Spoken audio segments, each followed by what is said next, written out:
que debemos aplicar para disminuir este riesgo y se llama la doble identificación personal. Y es que nosotros una vez llamemos al paciente y lo tengamos sentado en nuestro sillón, hagamos que este paciente nos repita sus nombres completos y sus apellidos y nosotros corroboremos esos nombres y esos apellidos contra la historia clínica. Igualmente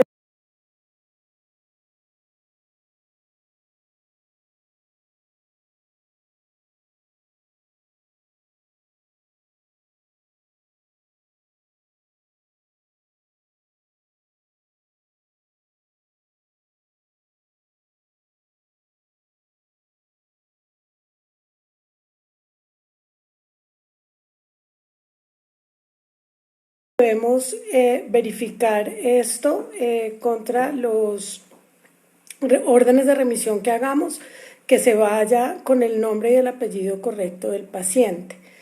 En los centros radiológicos, a veces las placas de radiología se marcan con datos de otro paciente y cuando nos llegan a nosotros al consultorio evidenciamos que la clínica no coincide con lo que estamos viendo en la radiografía. Entonces, en estos sitios donde también los volúmenes de atención del paciente son grandes, debemos garantizar que estamos marcando las placas de la manera que son. A veces cuando enviamos al laboratorio los trabajos de laboratorio, puede correrse el riesgo de que el auxiliar marque el modelo con el nombre. Invito a que cada vez que vayan a tener un paciente, verifiquen de manera juiciosa la identificación de este paciente y utilicen, por favor, la metodología de doble identificación del paciente que va a permitir que no nos equivoquemos. Esta meta, si la vemos a nivel de los hospitales, pues claramente cuando entramos a un hospital a todos nos ponen una manillita donde dicen cuál es nuestro nombre, cuál es nuestro apellido y cada vez que entra alguien a atendernos nos dicen que por favor es muy importante que tengamos esta primera meta muy clara porque los eventos adversos cuando se confunden los pacientes son eventos adversos de verdad muy complejos. La segunda meta es identificar, la segunda meta internacional del paciente es mejorar la comunicación efectiva de los profesionales. Y la comunicación efectiva nosotros la podemos mejorar en diferentes momentos de la atención del paciente en nuestro consultorio. Vamos primero a hablar desde que damos la cita. Cuando damos la cita, los pacientes, normalmente el auxiliar le da una cita a un paciente, el paciente debe anotar los datos y son muchos los errores que vivimos nosotros cuando un paciente llega en el momento en que no tiene su cita. Es muy importante que el auxiliar garantice que el paciente entendió la hora y el momento de la cita. Y la pregunta que normalmente se le hace al paciente es la pregunta de ¿entendió cuándo es su cita? Y no hacemos que el paciente repita. Nosotros, para mejorar la comunicación efectiva y garantizar que el paciente entendió, debemos pedirle al paciente que por favor nos repita la información que le dimos. Entonces, para las auxiliares, cada vez que den una cita, díganle al paciente que por favor les repita la hora, el día y la fecha cuando tiene su cita para que evitemos de alguna manera errores en la llegada del paciente. Si bien estos errores no van a producir un evento adverso en el paciente, sí generan trastornos en la atención del día a día de nuestro consultorio o de nuestra institución. Por lo tanto, siempre por favor digámosle al paciente, por favor repítame la información, cuándo es su cita y a qué horas y qué día tiene su cita. Ahora entrando ya a la parte clínica, esta meta de mejorar o tener una comunicación efectiva de los profesionales es la meta más importante de todas. Todas son muy importantes, pero donde más tenemos que mejorar nosotros como profesionales es en esa comunicación que tenemos con nuestros pacientes. Gran parte de los eventos adversos que se producen porque el paciente no tiene clara ni su enfermedad, no tiene clara las recomendaciones que le vamos a dar para la preparación del procedimiento, o sea, las recomendaciones prequirúrgicas, y muchísimo menos a veces le quedan claras las recomendaciones posquirúrgicas. Y no hablemos del consentimiento informado, donde tenemos fallas enormes para poderle comunicar a ese paciente los riesgos que tenemos. Entonces vamos a empezar por todo el proceso de atención para ver qué es lo que debemos hacer y cómo debemos mejorar esta comunicación. Lo primero es que al paciente le debe quedar absolutamente clara su enfermedad. El paciente debe entender cuál es su condición. El paciente tiene el derecho de entender y nosotros tenemos el deber de explicarle para que ese paciente entienda claramente cuál es su enfermedad. Y aquí es donde tenemos que hacer un esfuerzo enorme, no hablar en la terminología que hablamos nosotros normalmente con términos demasiado técnicos que el paciente no vaya a atender y garantizar que el paciente entienda cuál es el problema que tiene. Muchas veces los pacientes salen, y creo que a todos nos ha pasado, que uno les dice cómo le fue en la consulta y dicen, pues bien, pero definitivamente no entendí mucho de lo que me dijeron. Y eso es muy triste, porque nosotros debemos tener la habilidad de poder transmitirle a ese paciente cuál es su enfermedad. Segundo, cuando le demos al paciente instrucciones sobre las recomendaciones que le damos para la preparación previa a los procedimientos, debemos garantizar que este paciente entienda que si es un paciente anticoagulado y vamos a realizar alguna exodoncia, pues va a tener que tener un tiempo de anticoagulación y lo va a tener que manejar con su médico, y eso lo tiene que entender claramente el paciente, que si debe tomar algún medicamento, que si debe suspender algún medicamento previo a la cirugía, y cualquier preparación que tengamos que hacer previo a la cirugía, al procedimiento, el paciente lo debe entender claramente. Y aquí vuelve el mismo tip que acabo de darles las auxiliares cuando van a asignar las citas. Nunca le preguntemos al paciente que si entendió, porque la respuesta va a ser sí. Al paciente, por favor, siempre digámosle que repita lo que tiene que hacer previo a la cirugía, que repita el día que tiene su cita, que repita la hora que tiene su cita y que repita, por favor, lo que le acabo de explicar. A veces nosotros decimos que definitivamente el paciente no entiende lo que yo le explico. Yo les garantizo que si nosotros hacemos repetir al paciente lo que nosotros le dijimos, vamos a evidenciar que el paciente no siempre entiende y vamos a seguirle explicando hasta que el paciente nos explique en sus palabras lo que entendió y que tenga claridad de lo que nosotros le dijimos. Esto aplica, así como aplica para las recomendaciones prequirúrgicas, pues igual aplica para las recomendaciones posquirúrgicas. Al paciente le tiene que quedar absolutamente claro cuáles son los medicamentos que debe tomar, a qué horas se los debe tomar, qué debe hacer y qué no debe hacer. Y vuelvo y repito, no le digamos al paciente o no le preguntemos si entendió, sino que pidámosle al paciente que por favor nos repita cómo se va a tomar los medicamentos, a qué hora se los va a tomar, qué hábitos debe suspender, por ejemplo, después de una exodoncia que no puede fumar. El paciente nos tiene que repetir todo eso que nosotros dijimos. Si nosotros seguimos con la costumbre de decirle al paciente o de preguntarle, ¿entendió? La respuesta que vamos a obtener generalmente va a ser sí. Y vuelvo y les cuento lo que le da a uno tristeza de ver en las instituciones, sobre todo a los pacientes de mayor edad que llegan a la farmacia acompañados de su esposa o del acompañante que tienen, que probablemente tiene la misma edad que ellos, con una serie de órdenes de medicamentos o fórmulas de medicamentos preguntándole al auxiliar de farmacia a qué hora se tiene que tomar los medicamentos. Esto definitivamente es un tema donde el paciente salió de nuestros consultorios sin entenderlo y donde seguramente se va a presentar un evento adverso. El paciente no va a mejorar su estado de salud, el paciente las condiciones no van a mejorar y terminamos nosotros diciendo que es por culpa del paciente. Pero si nosotros definitivamente le entregamos todas las instrucciones por escritos, le pedimos al paciente que repita, y en esto quiero insistir, por favor, díganle al paciente que repita lo que nosotros le dijimos, vamos a garantizar que ese paciente entendió y vamos a disminuir el riesgo que tenemos de que el paciente cumpla con las instrucciones que le dimos de una manera errónea.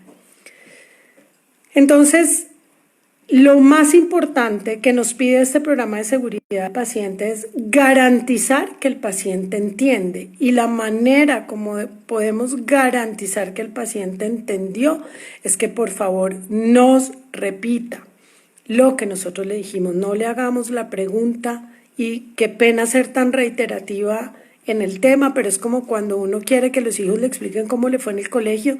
Si nosotros le preguntamos cómo te fue en el colegio, nos va a decir bien, pero si nosotros le decimos cuéntanos qué pasó en el colegio, vamos a lograr un resultado totalmente diferente. Entonces, siempre, por favor, pedirle al paciente que nos repita las indicaciones que nosotros le dimos. Y esto no solamente aplica en el consultorio odontológico, esto aplica, y como sé que hoy tenemos enfermeras acá, esto aplica en cualquier ámbito de la salud, tanto ambulatorio como hospitalario y en los consultorios. Entonces debemos garantizar, para evitar posteriores eventos adversos, que el paciente haya entendido lo que le dijimos. Ahora, acabamos de hablar del procedimiento de la cita, que si bien, como les dije, no genera un evento adverso que el paciente llegue a la hora que no es, pero claramente va a generar una cantidad de complicaciones para la atención de la consulta y obviamente va a generar un disconfort enorme en el paciente. Ya vimos cómo debemos explicar toda la enfermedad al paciente y cómo debemos garantizar que haya entendido las indicaciones prequirúrgicas y posquirúrgicas. Pero lo peor que nos pasa a nosotros como profesionales, y que es donde más debemos definitivamente mejorar, se llama el consentimiento informado. Nosotros tenemos que entender que el consentimiento informado no es un papel que tiene una indicación administrativa, o que el consentimiento informado es algo que los entes de control del ministerio me están diciendo que los diligencie por ponernos una traba más. El consentimiento informado es el derecho que tiene el paciente a conocer los riesgos del procedimiento que le vamos a realizar, y el deber que tenemos nosotros como odontólogos o como profesionales de la salud de explicarle los riesgos que tiene. Por lo tanto, el acto del consentimiento informado es un acto que se debe dar entre el profesional y el paciente. Esto no es un papel que debe diligenciar el paciente en la sala de espera. El paciente tiene el derecho a decir: no me quiero hacer este tratamiento por los riesgos que estoy cuidando. El paciente tiene el derecho a entender qué le va a pasar si se realiza este procedimiento.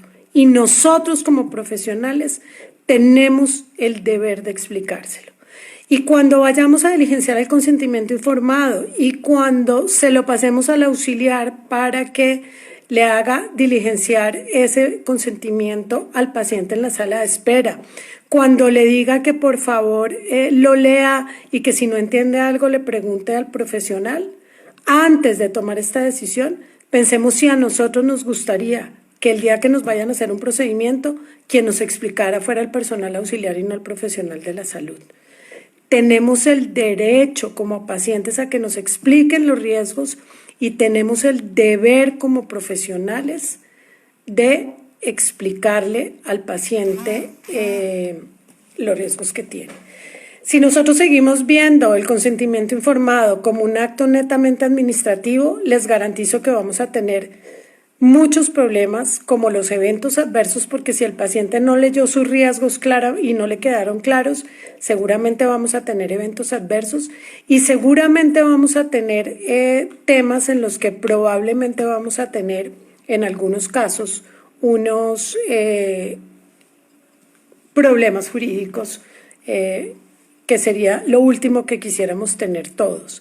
Entonces, por favor, no nos olvidemos, el consentimiento informado es el derecho que tiene el paciente a conocer los riesgos y el deber que tenemos como profesionales de la salud para decírselos, y es un acto que se debe hacer entre el profesional y el paciente. Y cada vez que lo vayamos a delegar, pensemos nosotros si a nosotros nos gustaría en el momento en que nos vayan a hacer un procedimiento, que o la parte administrativa o algún personal técnico o auxiliar fuera el que nos explicara los riesgos y no nuestro médico tratante. Debemos ser muy claros con el lenguaje, debemos, si bien los riesgos previsibles deben quedar en el consentimiento informado descritos, nosotros debemos también evaluar no solamente los riesgos propios del procedimiento, sino eventualmente los riesgos propios del paciente. Hay procedimientos en que si a mí me van a hacer una exodoncia y yo no soy un paciente fumador, yo tengo riesgos diferentes a los que tiene el paciente fumador si le vamos a hacer la exodoncia. Entonces, en ese consentimiento informado, si bien tenemos unos consentimientos preestablecidos y ya con los riesgos previsibles, nunca nos olvidemos de contemplar los riesgos propios de ese paciente, porque hay pacientes que pueden tener otro tipo de riesgos, como acabamos de decir, por ejemplo, el paciente fumador. Entonces, llevemos esos riesgos también a los casos particulares de cada uno de nuestros pacientes. Una vez le hayamos realizado el procedimiento a nuestro paciente, debemos comunicarnos con el paciente en la medida de lo posible al otro día o por la noche o dependiendo de lo que el procedimiento lo exija, para saber cómo está ese paciente, si ha tenido hemorragia, si ha tenido algún signo que de verdad es preocupante, para evitar que ese paciente se complique. Pero aparte de eso, la cercanía que nosotros como profesionales podamos tener a nuestro paciente, pues va a ser la gran diferencia en la consulta. Los pacientes entran a nuestros consultorios con miedos, con angustias, con tal vez conductas ya preestablecidas y con miedos que por las redes o ya adquiridos durante el tiempo tienen, como los que tenemos nosotros cuando vamos a ser atendidos. Entonces, entendamos a ese paciente, entendamos la necesidad que tiene de que nosotros seamos absolutamente claros y acompañémoslos durante todo el proceso, entendiendo su enfermedad, explicándole lo que debe hacer antes del procedimiento, explicándole lo que debe hacer después del procedimiento y sobre todo, previo al procedimiento, explicarle a nuestro paciente cuáles son los riesgos a que va a estar sometido cuando le hagamos el procedimiento y que sea el paciente al que le quede absolutamente claro y seamos nosotros lo que lo expliquemos.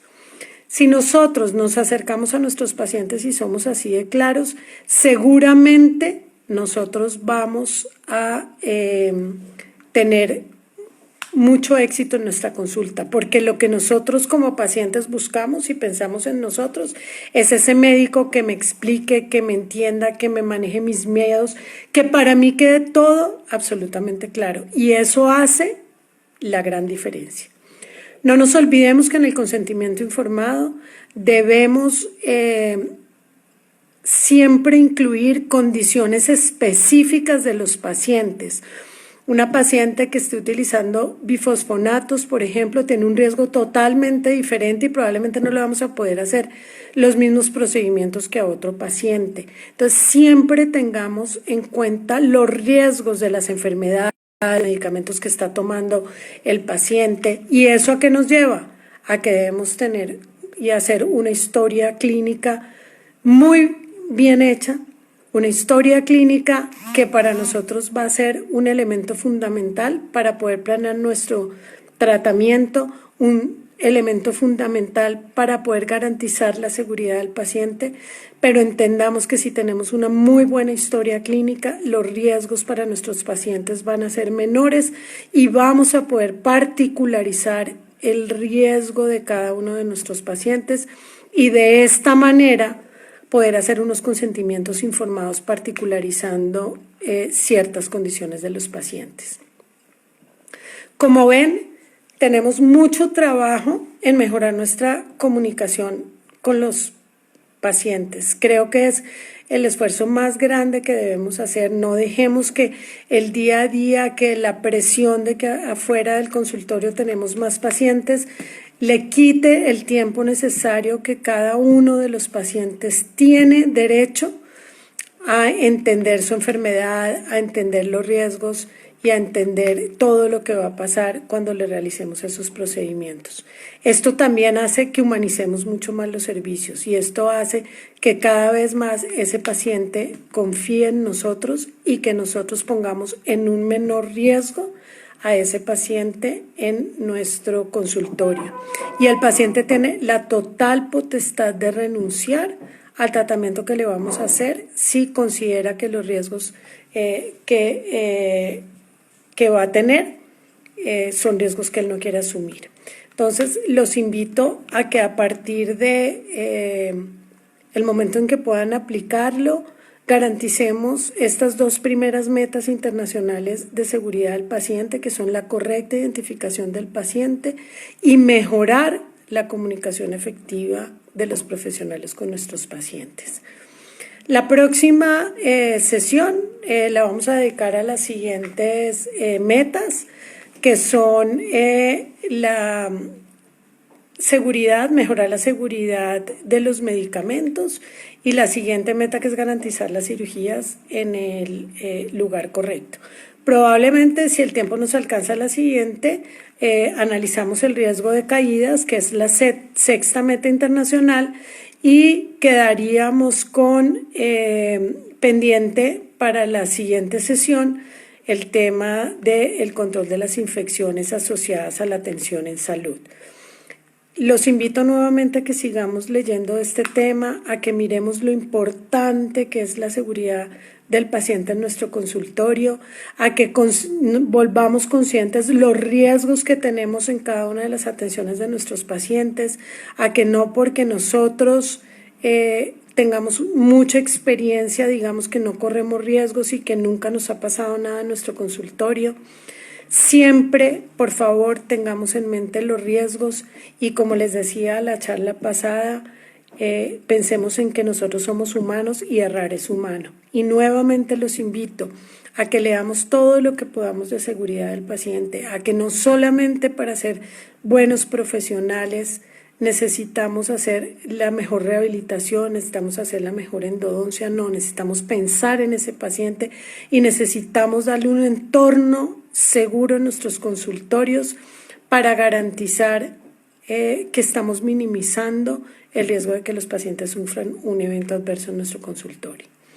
Muchas gracias a la asistencia de todos, mil gracias por estar acá y espero nos podamos ver dentro de 8 días. Con lo que les dije, vamos a ver mejorar la seguridad en la aplicación de los medicamentos, garantizar el sitio correcto de las cirugías y manejar el riesgo de caídas, disminuir el riesgo de caídas. Espero que les haya servido de algo, que puedan aplicar todo esto en sus consultorios en ese día a día y que de alguna manera ese estándar de procesos prioritarios, que es el 5º estándar de habilitación, lo puedan desarrollar de una mejor manera cuando vuelvan a revisar toda su autoevaluación y la pongan al día con la 3100. Muchas gracias a ustedes y nos vemos en 8 días. Que estén muy bien. Gracias.